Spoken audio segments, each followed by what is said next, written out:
Hi అండి, welcome back to my channel Chaitrika creations. ఈరోజు నేను చూపించబోయే రెసిపీ వచ్చేసి చింతకాయ పప్పు అండి. ఈ చింతకాయ పప్పు రెసిపీ చాలా సులువుగా చేసుకోవచ్చు, అలాగే టేస్ట్ కూడా చాలా రుచిగా ఉంటుంది. పుల్ల పుల్లగా ఉంటుంది, నోటికి తినే కొద్దీ తినాలనిపిస్తుంది. దీన్ని ఎలా చేసుకోవాలంటే ముందుగా గ్లాసుల పప్పు తీసుకుని బాగా కడుక్కుని నానబెట్టుకుని పక్కన పెట్టుకోవాలి. అలాగే ఒక పావు కేజీ చింతకాయలు తీసుకుని వీటిని బాగా 3-4 సార్లు వాష్ చేసుకుని చిన్న చిన్న ముక్కల కింద కట్ చేసుకుని ఒక 3 ముక్కల కింద చేసుకుని కొద్దిగా వాటర్ యాడ్ చేసుకుని స్టవ్ పై పెట్టుకుని వీటిని ఉడకపెట్టుకోవాలి. చూడడానికి గట్టిగా ఉంటాయి కానీ చాలా సులభంగా ఉడికిపోతాయండి. ఇలాగా పెట్టుకోవాలి పక్కన చింతకాయలని. అలాగే ఒక పక్కన కుక్కర్లోని పప్పుని ఒక 4-5 విజిల్స్ వచ్చే వరకు ఉడకబెట్టుకోవాలి.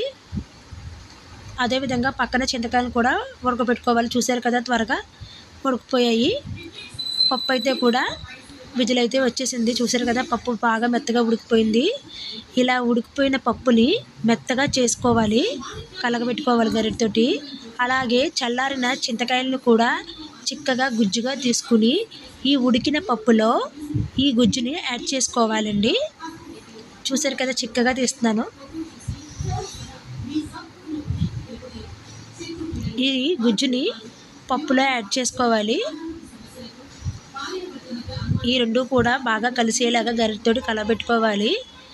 ఇప్పుడు ఇందులో పసుపు, ఉప్పు, కారము, పచ్చిమిరపకాయలు, కొత్తిమీరని యాడ్ చేసుకుని ఒక 5 నిమిషాలు ఉడికించుకోవాలండి. అలా ఉడికిన పప్పుని తాలింపు చేసుకోవాలి.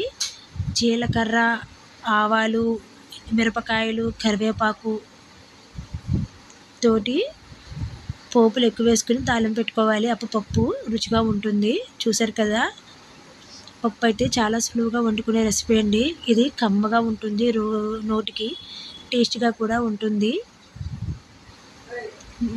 మీరు కూడా ట్రై చేయండి. చూసారు కదా, పప్పు చిక్కగా చూడడానికి కూడా చాలా బాగుంది, టేస్ట్ కూడా చాలా బాగుంటుంది. మీకు కనుక నా వీడియో కనుక నచ్చితే లైక్ చేయండి, షేర్ చేయండి, సబ్స్క్రైబ్ చేయడం మాత్రం మర్చిపోకండి. Thank you so much.